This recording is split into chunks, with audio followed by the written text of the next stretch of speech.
आरोग्यासंदर्भातील राष्ट्रीय सांख्यिकी संघटनेच्या 80व्या फेरीच्या सर्वेक्षणातून भारतातील आरोग्यसेवा प्रणालीतील परिवर्तनात्मक प्रगतीवर प्रकाश टाकण्यात आला आहे. या सर्वेक्षणातून संपूर्ण भारतात आरोग्यसेवेची उपलब्धता सुधारल्याचं दिसून आलं. आरोग्यसेवेवरील सरासरी खर्च कमी राहिला आहे, जे कमी झालेल्या आर्थिक भाराचं द्योतक आहे, असं या अहवालात नमूद करण्यात आलं आहे. विस्तारित प्राथमिक आरोग्य सेवांमुळे ग्रामीण भागात सार्वजनिक आरोग्य सुविधांचा वापर वाढल्याचं चित्र आहे.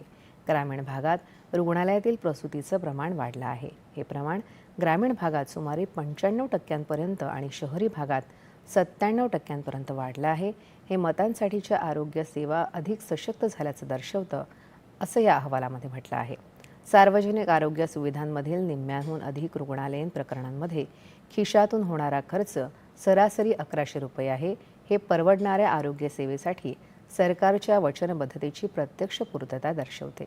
विस्तारित प्राथमिक आरोग्य सेवांमुळे ग्रामीण भागात सार्वजनिक आरोग्य सुविधांचा वापर वाढला असून बाह्य रुग्णसेवा 2014 मधील 28% 2025 मध्ये 35% वाढली आहे.